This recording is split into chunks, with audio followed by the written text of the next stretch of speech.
안녕하십니까. 딥톡 시청자 여러분, 송영길의 딥톡 심층대화. 오늘은 말씀드린 대로 세 번째로 최강철 K-PAC 대표님을 다시 모셨습니다. 저희가 미국 대선이 워낙 중요하기 때문에 현지 재미교포 우리 평화 참여단체로서 K-PAC이 8년 전에 만들어져서 민간 공공외교를 열심히 펼치고 있고, 최근 한반도 평화법안을 주도해서 이번에 52명의 미 연방 봉화민주의원들이 발의를 한 그런 성과를 만들어낸 단체입니다. 우리 최강철 대표님을 모시고 1부, 2부를 내고 오늘 마지막 3부를 이제 10월의 마지막, 10월 31일 마지막 날에 다시 모시게 되었습니다. 오늘 아침에 북한에서 ICBM, 지금 대륙간 탄도탄으로 보이는 미사일을 발사했습니다. 이걸 고각도, 그러니까 이제 정상 발사 각도가 아닌 높이 한 1000km 이상 이걸 쏘아서 사실상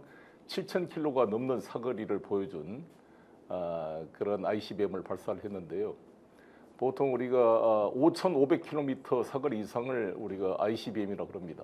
보통 3500km에서부터 5500km를 중거리 미사일, IRBM이라고 그러는데, 이 ICBM을 쏜 이유는 이 미국 대통령 선거에 트럼프를 사실상 지원하려는 거 아니냐, 이런 북한의 미사일과 핵 위협을 어떻게 카멜라 해리스가 다룰 수가 있겠는가, 그건 트럼프를 도우려는 어떤 신호다, 이렇게 해석하는 경우도 있습니다만, 최근에 우리 국민들께서 또 제 주변 사람들도 전쟁 위험을 걱정하는 분들이 부쩍 늘어났습니다.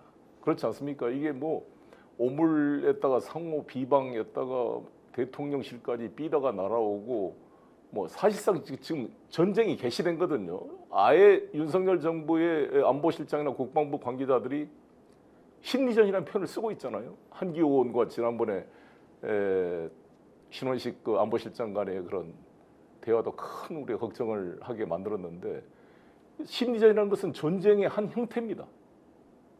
우리나라는 사실상 휴전 상태이기 때문에 지금 전쟁이 종결된 상태가 아니잖아요. 지금 우크라이나에서 벌어진 전쟁의 북한군 파견 논란을 가지고 지금 이놈이 완전히 우크라이나 전에 막 자기가 무슨 나토 사령관인 것처럼 이 윤석열 대통령이 막 설치면서, 혹시라도 지금의 명태균 사건과 국정농단, 이 김건희 씨 이런 문제들을 은폐하기 위해서 이 우크라이나 전쟁에 깊숙이 개입해서 한반도에 불장난을 만들지 않을까라는 우려가 큽니다. 특히 명태균의 녹취록에 보면 윤석열 대통령이 대통령이 된 이유가 뭐냐, 자기가 살라고 됐다, 5살짜리 꼬마한테 권총을 쥐어준 것과 똑같아, 이런 정말 대한민국 국군 통수권자가 5살짜리 아이가 권총을 든 격이라고 비유를 했다는 것은 얼마나 우리 국민들을 불안하게 만드는 것입니까? 참 이런 상황에서 미국 대선이 지금 일주일 앞으로 다가왔습니다.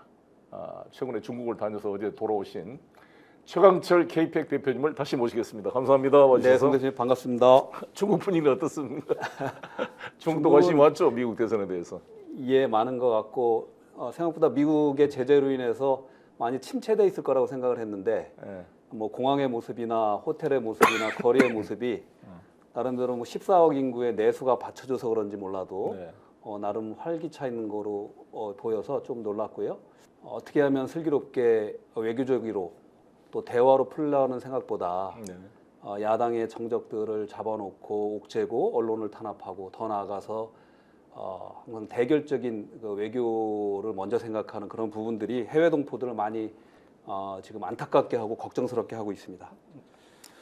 네, 우리 K-PAC 다시 소개드리자면 코리아 아메리칸 퍼블릭 액션 커미티라고 해서 미주 평화 참여 포럼으로 알려져 있는 이 단체가 참 대단한 것 같습니다. 8년 전에 만들어졌는데 1000명 이상의 회원들이 결속력을 가지고 한반도 평화를 위해서 노력을 해주고 계십니다. 그 한반도 평화법안에 2명 의원이 더 추가되셨다 그랬죠? 지금 52분이 됐습니까? 예, 정말 역사적인 일입니다. 예. 공화당 4분, 또 민주당 48분에서 52분이 드디어 사인을 해서, 이 법안은 다시 한번 말씀드리지만 트럼프 대통령이든 또 해리스 대통령이든 미 연방의회의 명분과 백업이 돼줘야 되는데, 어떤 정책을 펼쳐나갈 때 특히 트럼프 대통령이 된다면 민주당의 반대가 예상되는데 모든 트럼프가 실시하는 정책에 대해서 그 부분에 대해서 큰 도움이 될 거라고 생각이 들고요. 특히 공화당에서 네 분이 지금 지지를 하고 있는데요. 특히 그 네 분 중에서 트럼프의 핵심 측근들이 세 분이나 들어가 있다는 것은 굉장히 고무적이고 매우 중요하네요. 아마 이 회기가 가기 전에 좀 더 많은 공화당 의원들이 참여할 거로 예상이 되고 있습니다. 이분들이 이번에 다 또 선거에 출마했잖아요. 근데 대부분 예. 다시 당선되시겠죠? 뭐 미국은 현역 의원 당선율이 높으니까. 그렇습니다. 이 한반도 평화 법안에 지지한 의원 중에서 사망하신 분도 한 분 있고 물론 이번에 출마하지 않는 분도 한 분 정도는 있지만 다음 내년 3월 1일 기해서 다시 발의할 거라고 셔먼 의원께서 약속을 하셨는데 그때 되면은 출발부터 공동 발의가 거의 50명이 되는 거예요. 이번 회기는 20명으로 공동 발의가 시작이 돼서 지금 52명이고 저번 회기 때는 4명으로 발의가 시작돼서 46명으로 끝났거든요. 그래서 지금 52명으로 향하고 있는 또 한반도 평화 정책의 약속된 부분을 실현하는 데 있어서 굉장히 큰 영향력을 가질 거다라는 것이 트럼프 의원실의 말씀입니다. 이번 브레 셔먼 의원실의 말씀입니다. 예. 그렇습니다. 그럼 일단은 이 미국 대선 그 지도를 한번 띄워놓고 일단 이야기를 시작하겠습니다. 지금 일주일 남았는데 지금 대통령 선거에 지금 엎치락뒤치락하고 있지만 지금 트럼프의 우세가 계속 지금 지속되는 것 같고 최근에 푸에르토리코 섬을 쓰레기 섬으로 비하했던 트럼프 지지 코미디언 말 때문에 약간 논란이 있었지만 또 부시 대통령 지금 바이든 대통령이 또 말 실수도 했죠. 지금 상황 설명해 주시죠. 그 트럼프의 그 지지율이 전국 조사를 보면요. 이제 한 200개 정도 여론조사 기관이 함께 이렇게 통합적으로 발표하는 리얼 클리어 폴리틱스에 따르면은 전국 지지도 그러니까 이 파퓰러 보시죠. 거기에서 사실 며칠 전까지만 해도 한 1% 이상 앞섰는데 지금 저기 대표님 말씀하신 것처럼 뉴욕에서 있었던 트럼프 대규모 지지 집회에서 찬조 연사로 나온 그 토니라는 그 코미디언, 코미디언이 푸에르토리코에 대한 아주 비하적인 발언을 하는 바람에 옥토버 서프라이즈 큰 문제가 트럼프 캠프 쪽에 있었는데 또 마침 바이든 대통령께서 또 트럼프 지지자들을 또 쓰레기다. 라는 발언을 해줘서 또 이것이 약간 상쇄되는 분위기입니다. 어쨌든 간에 지금 막판 이제 한 5일 정도 남았는데요.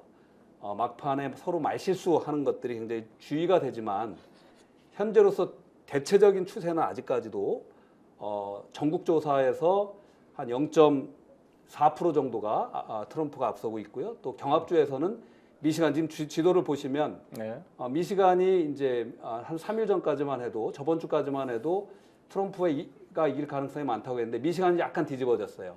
그래서 미시간에서 해리스 그 나머지 경합주 펜실바니아, 위스콘신, 조지아, 노스캐롤라이나 그리고 애리조나, 네바다에서 지금 빨간 표시로 돼 있습니다. 그래서 297.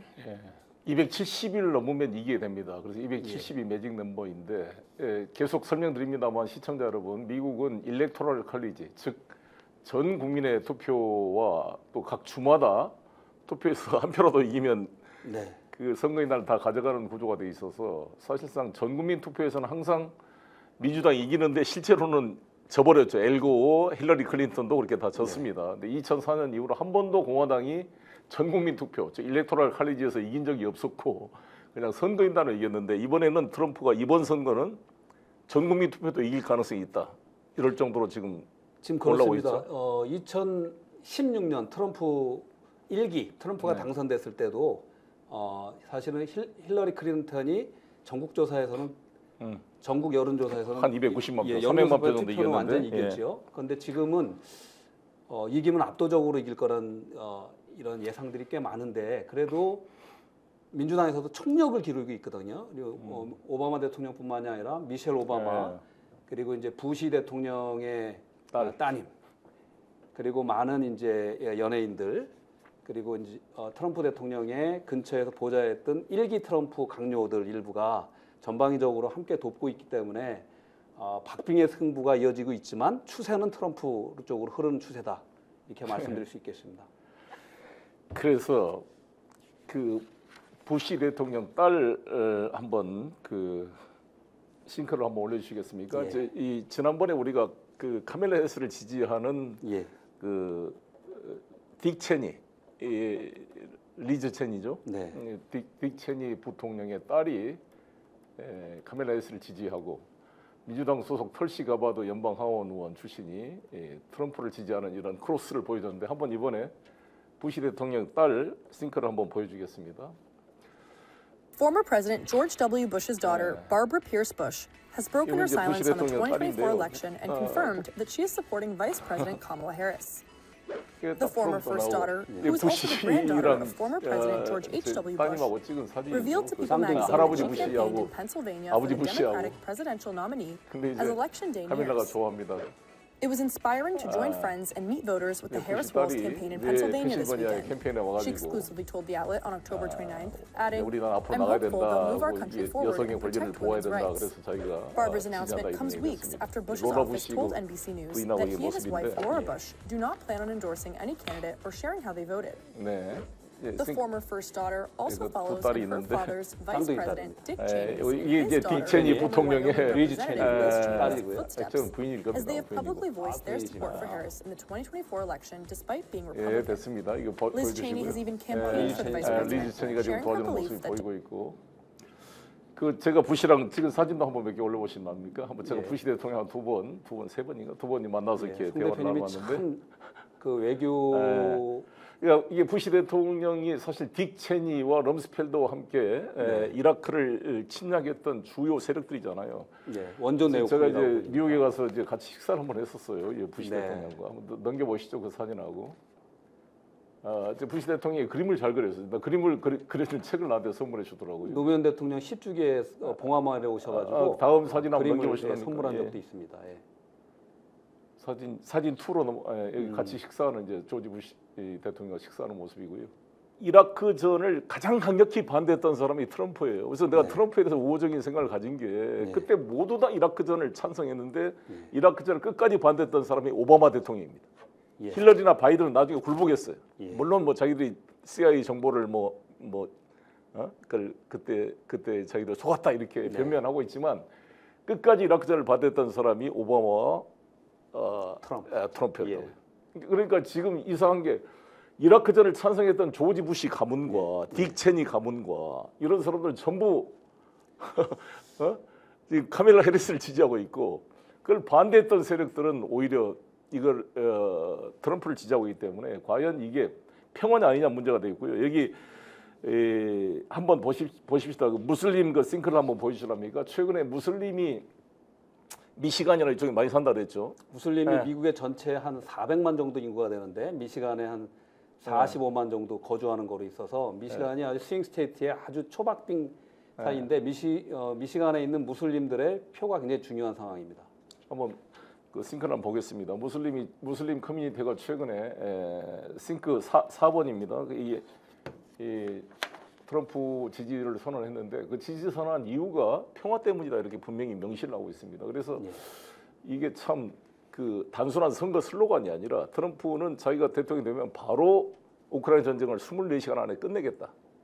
종결시키겠다. 그리고 평화 중재자로서 중동 지금 이란과 이스라엘 그리고 하마스의 전쟁도 중단시키겠다. 그다음에 김정은과 직접 대화를 통해서 한반도 긴장도 해결하겠다. 이걸 하고 있기 때문에 사실상 많은 진보 세력들이 호감을 갖게 되는 분위기가 된 거잖아요. 대표님 말씀 참 무슬림 싱크가 안 나오는가요? 네, 여기 보십시오. Good afternoon, Michiganders. 미시간에서 하는 지금 이슬람 커뮤니티 대표가 인사하고 있습니다. As the president said, we just had a positive meeting with President Trump. We as Muslims stand with President Trump because he promises peace. 무슬림으로서 왜 트럼프 편에 섰느냐? 그가 평화를 약속하고 전쟁을 끝내겠다고 했기 때문에 그렇다. We are supporting Donald Trump because he promised to end war in the Middle East and 중동에서 Ukraine. 전쟁을 끝날 걸 약속했기 그렇죠. 때문에 우크라이나와 지지한다는 거죠. 미들이스트의 중동의 전쟁을 The 끝내겠다 약속했기 bloodshed 때문에 has to stop 그렇죠. 이 all 피오즘을 over the 멈춰야 world. 되고 And 전 I think 세계에 this man can make that happen. 트럼프만이 이걸 만들 수 있다라는 이게 참 저의 솔직한 심정이고 아까 말씀드린 대로 I personally believe that God saved his life twice for a reason. 그러니까 두 번이나 암살 시도를, 아드님이 예. 트럼프를 그 테러에서 살게 해준 것도 이 전쟁을 예. 끝내고 평화를 이루라는 어떤 소명이 아닌가 이렇게 아주 멋있게 해석을 해줬습니다. 이런 분위기가 진보 세력, 그 우리 지금 재미교포들 사이에서도 진보 촛불 세력들이 상당수가 트럼프의 호감을 표시한 이유도 이것 때문 아닙니까? 이게 굉장히 사실은 네. 특이한 상황인데요. 대표님 잘 지적하셨지만은 지금 해리스를 지지하러 오는 미국의 정치인들을 보시면 굉장히 이상하게 민주당이 평화를 상징하는 당이었는데 말씀하셨듯이 부시 대통령의 딸과 또한 딕 체니, 또 딕 체니의 딸 리즈 체니. 딕 체니는 네오콘의 대표적인 사람이잖아요. 그리고 이라크 전쟁을 대량 상살 무기가 없는데 불구하고 그거를 만들어내는 분이고 또 존 볼튼 같은 분들이 이쪽에 많이 들어와 있죠. 그리고 전직 장성들 같은 분들. 근데 트럼프를 지지하는 분들은 저번에도 보여드렸지만 털시 가바드 같은 참전용사, 그리고 전쟁을 반대하고 군산복합체의 이익을 대변한 이 전쟁을 스탑해야 된다는 그런 의견을 계속 피력하고 있는 로버트 주니어 케네디, 그리고 제이디 벤스도 우크라이나 전쟁을 즉각적으로 스탑해야 된다고 주장하고 있고요. 그래서 지금 이 캠프에 모여드는 사람들을 보면 전에는 이제 이 모든 것들이 트럼프의 어떠한 그 공약이 아니냐, 다시 전쟁을 일으킬 수도 모른다 라고 하지만 트럼프 주변에 그런 평화를 향한 이러한 이 세력들이 모이고 있고, 또 아이러니컬리 해리스 캠프에는 전쟁을 워몬거라고 하죠. 전쟁을 치렀고 또 전쟁을 추구하는 그런 군산복합체 세력들이 오고 있지 않느냐, 이런 의심 속에서 말씀하셨듯이 사실 샤이 트럼프가 어디 있나 저도 궁금했는데 사실 트럼프를 지지한다고 공개적으로 얘기하지 못하지만 미국에 계신 한반도 평화와 민주주의를 사랑하는 또 많은 진보 세력들이 이번에 보이지 않게 한 번도 지지하지 않았던 트럼프 캠프 쪽을 지지하고 있는 그런 모양새들이 지금 보이고 있습니다. 지난번 우리가 2018년도에 싱가포르 그 트럼프 대통령과 김정은 위원장 간에 사상 최초의 북미 정상회담이 있었고, 그것이 한반도의 평화 구조를 만들 거란 희망을 불러일으켰습니다. 그런데 후속 조처인 2019년에 하노이 회담이 실패로 돌아갔는데, 그 실패로 돌아가는데 주역을 했던 사람이 존 볼턴과 배우의 아베 신조가 있었다, 이런 말들이 많이 나왔잖아요. 근데 그 존 볼턴을 완전히 트럼프를 배신하고 지금 트럼프를 비난하면서 대통령감이 아니다 이렇게 지적하고 있잖아요. 그래서 트럼프가 사적으로 존 볼턴에 대한 배신감에 대해서 많이 떨고 있고, 내가 네오콘에게 속았다, 네오콘을 반대한다, 이런 표현을 하고 있죠. 대놓고 하고 있습니다. 대놓고 하고 있죠. 그러니까 그것도 상당히 정말 우리 윤석열 대통령이 뉴라이트가 뭔지도 모른다 이렇게 비겁하게 하고 있습니다만, 분명하게 그러면 트럼프처럼 뉴라이트를 반대한다 이런 표시를 하든지 해야 되는데, 트럼프 대통령은 명백하게 네오콘에 대한 비판 입장, 그리고 군산복합체를 비판하는 입장을 취하고 있는 것이죠. 그렇습니다. 그게 아주 독특한데, 아무튼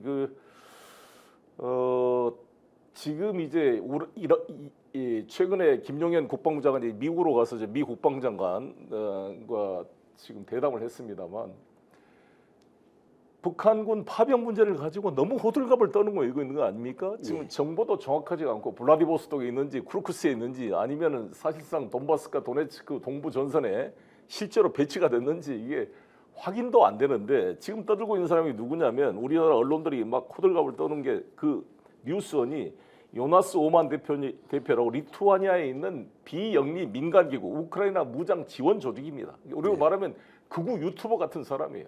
이 사람 말을 가지고 그냥 뭐 인민군이 파견됐다가 다 죽었다느니 난리를 펴고 있는데, 나는 이런 호들갑을 왜 떠는지 모르겠어요. 미국도 아주 신중하게 접근하고 있고, 일단 이것은 미국이나 나토, 유럽에 있는 분들도 하나도 우크라이나에 실제 병력을 파병한 나라가 하나도 없잖아요. 없습니다.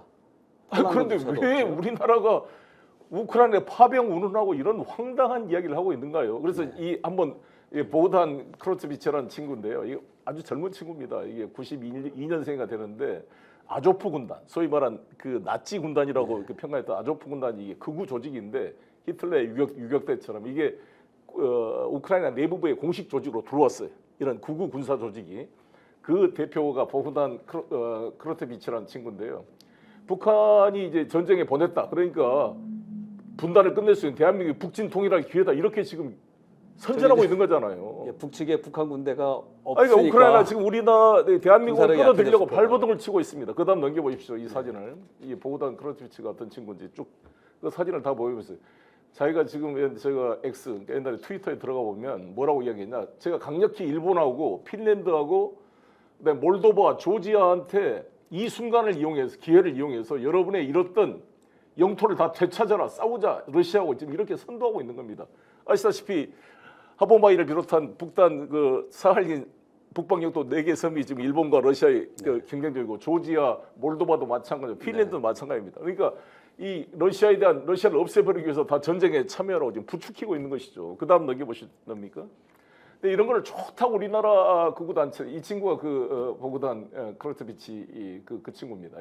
제가 X 계정에 들어가 봤는데 이 친구가 이렇게 계속 선동을 쓰면 이걸 우리나라 보수 언론이 받고 해가지고 서로 전쟁을 유도하려고 발버둥을 치고 있는 모습입니다. 우리가 베트남전에 파병했을 때 북한이 이렇게 막 실제로 공개적으로 막 파병하고 그런 게 아니었던 거지 않습니까? 근데 네. 실제 보면 그 이게 아조프 군단이라고 히틀러 그 하켄크로이츠 깃발을 들고 있는 그 모습이 보여 있습니다.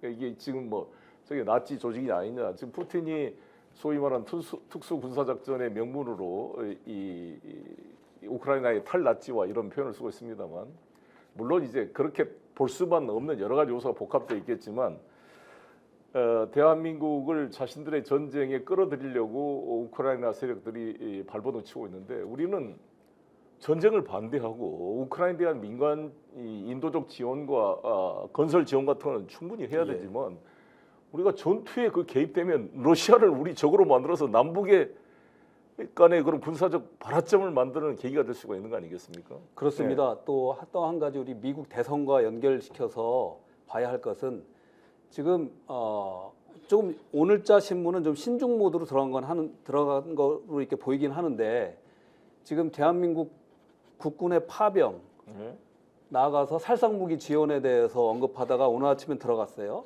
근데 만약에 그런 것들을 그 윤석열 정부가 진행한다면 지금은 그것은 트럼프 트럼프 대통령의 공약에 정면으로 반하는 행동입니다. 그렇습니다. 그래서 이거는 트럼프 대통령이 아마 경로를 그러니까 윤석열 대통령만 경로를 하는 것이 아니라 트럼프가 대통령이 된다면 아마 경로를 이끌어낼 그런 거고요. 트럼프 대통령 공약은 당선되자마자 24시간 안에 우크라이나 전쟁을 즉각적으로 끝내겠다는 거거든요. 그렇죠. 중동 정전도 마찬가지고요. 그런데 지금 참전이든 살상무기를 지원해서 더 전쟁을 끌고 간다는 것들은 그 공약에 반하는 거다. 또 이거는 해리스 대통령이 되더라도 아마 반하는 거다라고 저는 뭐 생각하고 싶습니다. 김대중 조선일보 칼럼니스트조차도 살상무기 지원 반대다. 왜 우크라이나 전쟁을 우리 한반도에 그런 걸로 연결시키려고 하냐라고 비판하고 있습니다. 근데 이 가장 큰 문제가 윤석열 정부는 공적인 마인드가 없는 일종의 검찰 범죄 정권 아닙니까? 그러니까 자신들의 그 명태균의 말을 더라도 도대체 무슨 목적으로 윤석열이라는 분이 대통령이 됐는가? 그러니까 명태균이 딱 한마디로 이렇게 했잖아요. 자기가 살라고. 자기가 죽을 것 같으니까. 왜? 자기가 그동안 이명박 박근혜 구속시키고 증거도 조작하고 적폐청산이라는 문재인 정부의 비호화에 어찌든 한 200명을 구속시키는 그런 폭거를 했잖아요. 5명이 자살하고. 그러니까 자기는 정권이 바뀌면 죽을 것 같다.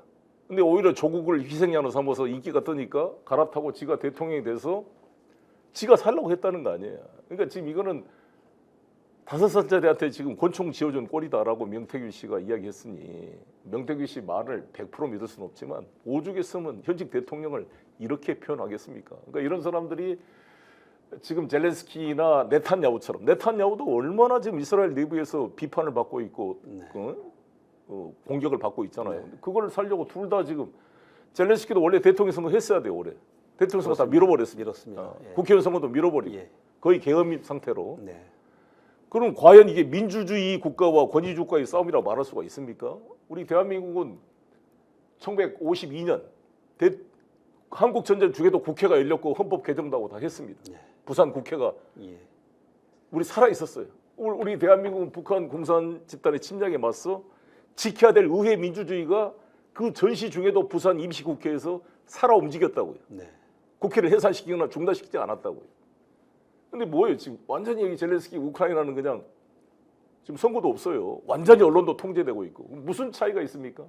정치적 목적을 위해서 전쟁을 연장시키려고 하는 세력들. 네. 그 세력이야말로 사실은 민주주의를 파괴하는 거고요. 네. 자유민주주의 국가 체제를 완전히 붕괴시키는 행위입니다. 네. 그렇기 때문에 특별히 검찰권을 이용하거나 사법부의 권력을 정치화, 웨퍼나이즈해서 민주주의 체제를 망치는 행위들은 정말 우리 이 세계사적으로도 막아야 하는 그런 중요한 우리가 지금 찰나에 있다라는 생각이 듭니다. 네. 그래서 그때 한번 이야기했지만 네.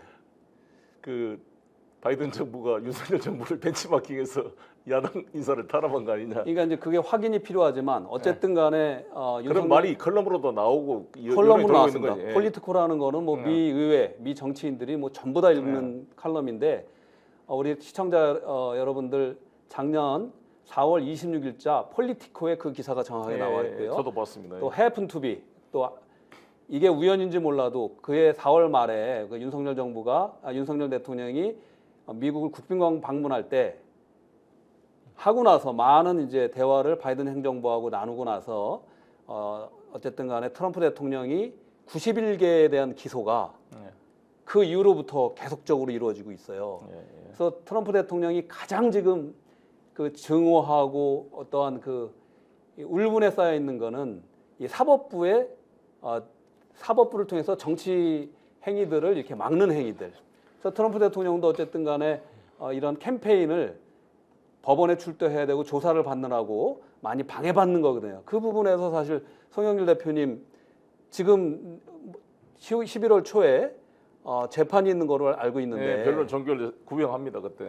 예, 얼마나 많은 그러니까 상대 야당의 정치 리더들, 송 대표님 또 이재명 대표님 이런 정치 리더들 또 같이 선거 과정에서 선출의 과정에 있는 분들에 대한 것들은 그거는 과도한 그 개입에 대한 거는 민주주의를 파괴하는 행위를 비춰질 수밖에 없거든요. 그렇습니다. 이번에 명태균 씨 녹취 파일 폭로로 이 국민의힘 대통령 후보 선출 과정, 당대표 선출 과정이 얼마나 여론 조작이나 부끄러운 일들이 벌어졌는지를 미루어 짐작할 수가 있는데 네.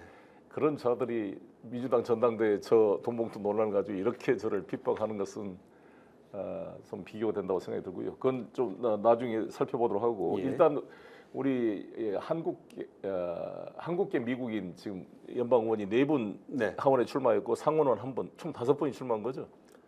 일단 그 사진 6분이 출마했습니다. 6분 사진 한번 주요 인물만 한 3사람만 띄워보겠습니다. 같이 띄워주실래요? 우리 메릴린 스트링랜드 우리 워싱턴 주의 시애틀 쪽에 우리 여성 그 순자 씨로 알려져 있는 그 흑인 그 의원이시고요. 그다음에 앤디 김 의원은 지난번에 이분이 이제 상원 의원은 출마하셨고 상원 뉴저지의 상원 의원이 아주 유력한 삼선 자랑스러운 연방 삼선은 6년을 하시고 이번에 이제 네. 사선 의원에 그 상원의원에 당선되면은 한반도 관련해서 포괄적인 법안을 발의하겠다는 약속을 할 그다음에 정도로 영김 의원 이분은 우리 인천 출신인데 62년생 영김 의원은 같은 또래입니다. 공화당입니다. 공화당 네. 소속. 이게 주요 3분하고 또 3분이 좀 있는데 네. 이 3분은 아마 당선이 확실시되죠. 확실시되고 또 한 분이 이제 공화당 미셸 스틸박 의원이 있는데 그분은 약간 떨어지고 있고. 베트남계 데릭 트렌이라는 그 의원의 조금 한 2% 정도는 뒤지고 있는데 아직은 뭐 박빙이라고 볼 수 있고요. 또 우리가 의미 있게 볼 수 있는 의원이 데이브 민이라는 그러니까 하버드 법대를 나온 의원인데 지금 공화당 의원하고 박빙으로 좀 대결하고 있고 또 굉장히 관심을 갖고 있는 영화 초선의 주인공 데이빗 킴이라는 그 LA 코리아타운을 지역구로 하는 의원은 같은 민주당끼리 싸우고 있어요. 그런데 데이빗 킴 의원은 정말 평화의 전도사, 또 그 없는 자, 또 소외된 자들의 어떤 진보적인 그 정책들을 실현하기 위해서 노력하는데 그러니까 민주당의 이제 지미 고메즈라는 히스패닉 후보와 현역 후보와 지금 맞서고 있는데 한 2% 차이로 비등비등한 박빙입니다. 그렇군요. 아무튼 지금 이 트럼프 대통령의 기세가 올라가면 하원도 공화당이 장악할 지금 가능성이 있다 그러는데 그렇습니까? 지금 대표님 사실은 우리 언론에서 또 많은 관심들이 이제 대선 누가 대통령이 될 거냐만 관심이 많지만 사실 미국의 모든 정책들은 의회가 굉장히 중요합니다. 특히 외교 정책도 거의 50%를 의회가 담당한다고 할 정도로요. 그래서 상원과 하원의 결과가 굉장히 중요한데 대통령은 이미 뭐 많은 언론을 통해서 시청자 여러분께서 들으셨는데 상원은 그러니까 이 상원은 6년이 임기라 그렇죠. 3분의 1씩 이제 예, 2년마다 치러지는데요. 그렇죠. 요번에는 34명의 상원의원을 예. 뽑는데 그 중에서 몬타나하고 예. 웨스트 버지니아가 이제 민주당 의원이 차지하고 있던 데가 공화당으로 넘어갈 확률이 거의 90% 가까이 돼서 큰일 났네. 그러면 그거만 봐도 50일, 민주당으로서 큰일이네. 큰일입니다. 그래서 두 석이 날라가면. 51대 49는 이미 픽스가 됐어요. 그러면- 그러니까 공화당이 다수당이 되는 거고요. 와. 그리고 이제 이게 트럼프 후보의 그러니까 전국적인 인기, 그러니까 전국 투표에서의 결과에 따라서 하원이 많이 갈릴 텐데 예. 지금 요번에 그 위스콘신, 미시간, 오하이오 주인가요? 이렇게 그 경합주에서도 선거가 벌어지고 있는데 원래는 민주당의 이 당선 확률이 높았지만 그런 데가 토스업으로 분류되고 있어요. 예. 그 정도로 예. 그미 대선과 결과 관련돼서 이거는 연동이 많이 되는데 추세는 지금 보면은 이 하원도 좀 공화당이 박빙 우세로 바뀌고 있다라고 지금 이런 거 그러니까 추세입니다. 지금 민주당 하원 의원, 상원 의원 후보들이 트럼프를 공격을 못하고 있다며요. 그러니까 대표님께서 참 많이 깊이 알고 계신데요. 예. 예를 들면 미시간, 위스콘신 예. 그 상원의원 후보들이 트럼프의 정책을 공격을 못하고 예.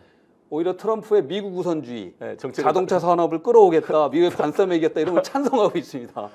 그래서 그러니까 이게 참 이게 그러니까 지금 이 카멜라 해리스의 장점은 낙태, 예. 여성의 신체 권리, 네. 자기 결정권, 낙태 그 결정권에 여성에 대한 호소한 점이 있고 그다음에 이민자들 문제나 예. 기후 변화 문제 이런 건 좀 강점이 있는데 네. 워낙 지금 경제와 인플레이션이 크다 보니까 경제 문제에 대해서는 트럼프가 훨씬 에너지 정책이라는 게 일단 물가를 낮추겠다, 예. 그다음에 전쟁을 끝내겠다, 예. 그다음에 이민자 문제 확실하게 국경 국경 문제요? 문제를 하겠다 예. 이런 것이 더 임팩트 있게 다가가기 때문에 정책 경쟁에서는 밀리고 있는 게 아닌가. 특히 또 TV에는 세금을 물리지 않겠다 그래서 서비스 산업이 있는 예.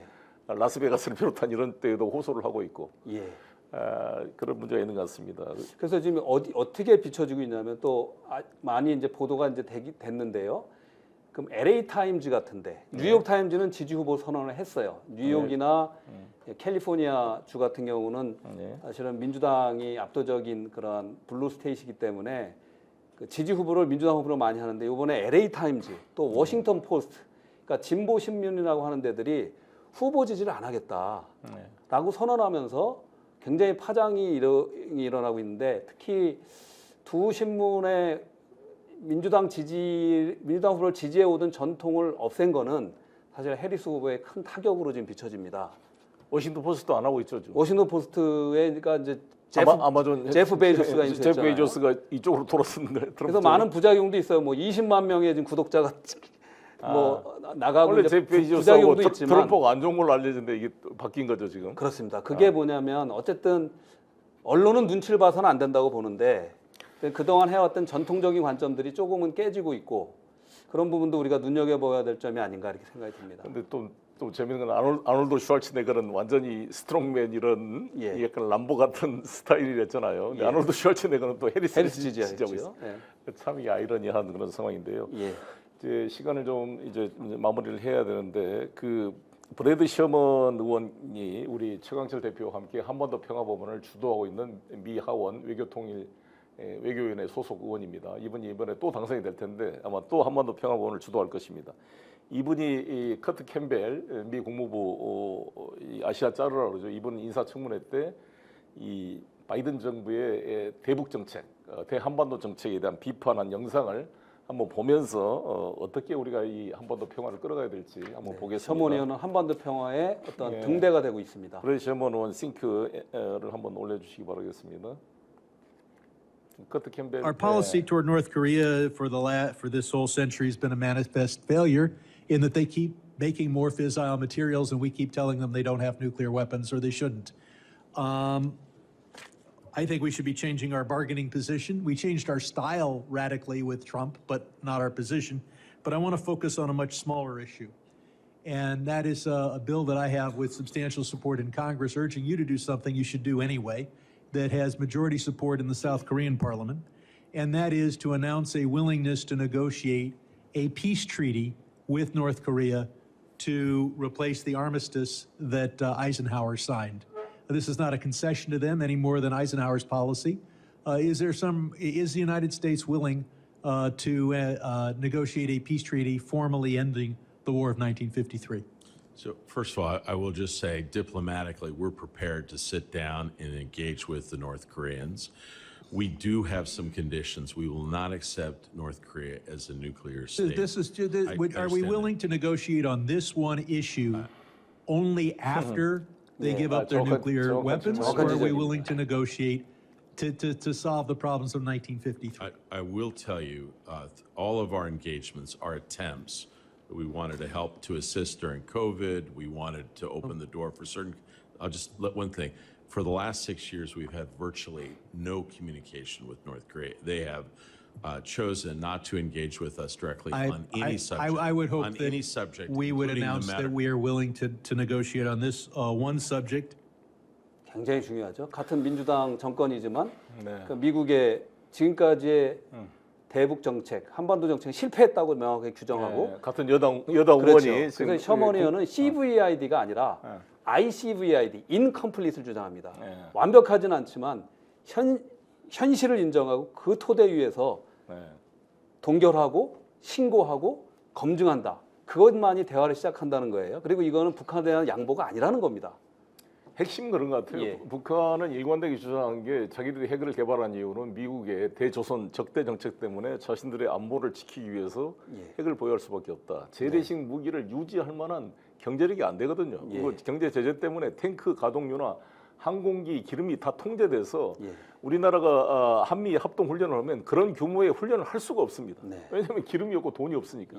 그래서 가짜로 사진을 찍어서 이게 쇼를 하죠. 우리도 이렇게 했다. 그러면 우리 신문이 분석해서 이거는 신문 2개 겹친 거다. 사진 가짜라고 지적하는데 그만큼 북한은 이 한미 연합 전력에 대응할 만한 재래식 이 군사력을 유지할 만큼의 경제 규모나 그게 될 수가 없어요.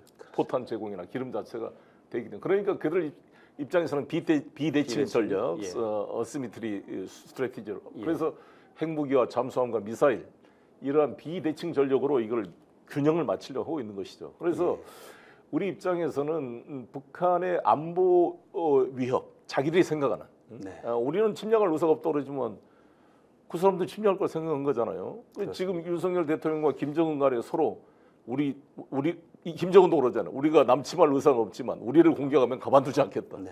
이쪽에서도 윤석열 대통령도 우리도 우리를 침략 가만두지 않겠다. 마치 초등학생들이 책상에 여기다가 연필칼로 금 그어놓고 여기 넘어오면 다 공책 찢어버리고 자르고 토닥토닥 애 같은 싸움을 하고 있는 것이잖아요. 그래서 이 문제를 풀어낼 새로운 발상의 전환, 트럼프식의 발상의 전환이 있지 않고는 이 문제가 한 발짝도 나갈 수가 없어요. 그런데 마침 민주당 소속인 브래드 셔먼 의원이 이런 시각을 갖고 있기 때문에 저는 만약에 트럼프가 된다면 대다수 52명의 한반도 평화법원에 민주당 의원들이 거의 48분이 참여한 거잖아요. 그러면 이게 초당적으로 오히려 트럼프의 뭐 기후변화 다른 문제는 싸우겠지만 이민 문제 싸우겠지만 대한반도 정책은 초당적인 연합이 될 수 있지 않을까. 뭐 특히 상원도 이겨버리면 지금은 하원은 공화당이 장하고 있잖아요. 지금 현재는. 상원은 지금 조 바이든 민주당이 장하고 있는 한 표 차로. 근데 둘 다 상하 양원을 만약에 다 이겨버리면 완전히 트럼프의 이 한반도 정책이 탄력을 받을 수 있다고 보는데 어떠십니까? 그렇습니다. 우리 대표님께서 아마 셔먼 의원이 본회의에서 발언하는 거 아마 곧 틀으실 거라고 보는데. 한번 지금 들어 시간이 없으니까 한번 들어봅시다. 본회의 발언하면 브래드 셔먼 의원의 국무부. For the past 4 years, I've been working on the peace on the Korea Peninsula Act, 하원 본회의 발언입니다. designed to try to move us in the direction of a 협상을 negotiated 앞으로 settlement 나가자는 거고요. with North Korea. The war stopped or seemed to stop in 1953, but that was just an armistice. It is now time to negotiate a formal peace treaty. There are those that say that's an unwarranted concession to North Korea and Kim Jong-un. That is hardly the case. The armistice of 1953 was done by both sides and was equal. If an armistice is not an unwarranted concession, neither is a former peace treaty. There is majority support in the South Korean parliament. for ending this war formally. And I believe it would be a first step to negotiating a solution to North Korea's very dangerous nuclear and missile program. We currently have 41 and growing number of co-sponsors in the United States. Here in the House of Representatives, there's support for this effort in Canada and Britain, and as I mentioned, in Seoul. I'm proud to represent a large and vibrant Korean American community, and I look forward to being able to take a step toward a rapprochement with North Korea, knowing full well that dealing with its nuclear program and its deprivation of human rights will be daunting. 참 감동적인 연설입니다. 사실 서머리 의원께서요. 사실 당이 틀리니까 아마 쉽지 않으실 텐데 저한테 말씀이 자기가 트럼프 대통령의 모든 정책을 지지할 수는 없다. 그렇지만 북한과의 직접 대화를 하겠다는 그런 적극적인 자세는 굉장히 중요하고 저도 좀 만날 수 있으면 만나라고 하는 이게 대인적인 모습을 보이세요. 훌륭합니다. 예. 존경하는 시청자 여러분, 지금 세계 3차 세계대전이 일어날지 말지 정말 위험한 상황입니다. 그 3차 대전의 발화점을 보통 4군데로 둡니다. 중동과 지금 우크라이나, 그리고 대만 해협, 그리고 한반도입니다. 그런데 사실 이 4개 중에 러시아와 우크라이나 전쟁은 러시아가 통제할 수 있잖아요. 우크라이나 핵을 안 가지고 있고, 그리고 여기는 강대국이기 때문에 사실 통제가 가능해요. 제한된 전쟁으로. 그리고 러시아는 전쟁이라도 안 거고 특별 군사작전이라고 볼 정도로 이렇게 급을 낮추고 있고요. 뭐 이란과 이스라엘 전쟁도 자체의 그런 제한이 되는 게 있어요. 자기들보다 약점이 있기 때문에. 그리고 대만과 중국은 워낙 압도적 차이 때문에 이것도 중국이 뭐 군사적으로 침략이보다는 해안 봉쇄 정도로 예상되는 거잖아요. 근데 실제로 통제되지 않는 가장 위험한 곳이 한반도입니다. 왜냐하면은 누가 압도적이지는 않잖아요. 비슷비슷한데 또 적대적 감정은 엄청 높아져 있기 때문에 또 양 정권이 자신들의 정권 안보를 위해 전쟁을 이용할 가능성이 있고, 또 전쟁이라는 게 꼭 계획되고 의도돼서 난 게 아니라 오해와 잘못된 계산으로 국지전이 전면전으로 발전할 수 있는 아주 일촉즉발의 위험이 가장 위험한 것이 한반도입니다. 근데 이 한반도에 이 5살짜리가 지금 총을 들고 있는 이런 수준의 이 부동시에 이 군 그 병역 기피 의혹자 윤석열 이 정권이 지금 지지도 20%가 이제 무너질 그런 상황에 있기 때문에 무슨 불장난을 할지 모르는 위험한 순간인데, 이런 순간에 그나마 다행히 11월 5일 날 미국 대선에서 트럼프가 당선된다면 이런 윤석열의 불장난을 멈추게 하지 않을까 이렇게 생각이 드는데 어떻게 보십니까? 일단은 그 트럼프가 정리 말씀 같이 당선된다면요. 일단은 오늘 아침에 아주 안 좋은 소식, 삼성전자의 실적이 아주 안 좋게 나왔잖아요. 아주 안 좋습니다. 삼성전자뿐만 아니라 우리나라의 모든 기업들은 코리아 디스카운트를 갖고 있습니다. 다 아시다시피. 그래서 우리 윤석열 정부도 한국 기업들이 저밸류되어 있다 그래서 여러 가지 정책들을 내는데 그 원인은 아셔야 될 게 분단에서 나오는 이런 대결의 구도인데 이 대결의 구도를 진정시키고 해결해 나가는 것들이 아니라 이걸 더 악화시키고 정치적인 목적으로 이용한다면 어느 해외에 투자가 들어오고 어느 해외 투자자들이 한국 기업에 투자하겠습니까? 그래서 오히려 반도체도 지금 우리가 굉장히 약화되고 있고요. 이거를 좀 우리 이 윤석열 정부도 좀 알았으면 좋겠고, 또 이제 트럼프 대통령이 당선된다 하더라도 저희들의 지속적인 노력이 필요합니다. 그 공약한 것들을 지켜나가는 그런 것들을 만들어야 되는 노력이 필요하고요. 저는 그 중심에 사실 송영길 대표님이 큰 역할을 할 거라고 믿어요. 제가 알기는 송 대표님은 이라크 전쟁을 미국에서 한국군 파병해달라고 엄청 노력할 때 이라크에 직접 가셔서 10일 전에, 이라크 전쟁이 나기 10일 전에 가셔서 전쟁은 일어나서 안 된다라는 그런 데몬스트레이션도 함께 하시고 정말 많은 노력을 했고, 또 한반도 그 문제에 있어서도 그 개성공단이 열렸을 때 그때 이 북한하고 대표부 그 웬디 버틀러인가요? 왔을 때도 개성공단 제품을 메이드 인 코리아라고 해달라고 진짜 앞장서서 노력했던 그런 역할, 제가 볼 때는 우리 송 대표님의 역할이 굉장히 크다. 그리고 앞으로 우리 국회도 이제 한미동맹이 중요한 나라에서 우리 특히 민주당, 야당도 보다 적극적으로 대미 외교, 또 대미 평화 외교를 해야 되는데 국내 이슈가 중요하고 긴박하게 돌아가긴 하지만 우리가 긴급한 거와 중요한 거를 생각할 때 중요한 것이 우리 미래를 위해서 꼭 해야 되는 일들인데 그거를 좀 우리 민주당 좀 생각해 주셨으면 좋겠고 민주당이 못하면 우리 소나무당, 우리 송 대표님이 앞장서서 해주셨으면 하는 바람입니다. 네, 감사합니다. 오늘 이제 방송을 마무리해야 될 것 같은데요. 저는 다음 주에는 제가 11월 6일 날, 11월 5일 미국 대선이고 그 다음 날 제가 변론 종결되고 아마 검찰 구형과 저의 최후 변론이 있습니다. 그리고 나면 12월 중순경 이제 다음 달에 아마 1심 저에 대한 판결이 있을 것 같습니다. 그래서 저는 제 최후 변론을 준비하기 위해서 다음 주 이 딥톡은 아무래도 쉬어야 될 것 같습니다. 죄송하다는 말씀을 드리고 대신 금요일 시사 비평에서는 이제 저에 대한 구형과 최후 변론 이후니까 저의 입장을 정리하는 시간을 갖도록 하겠습니다.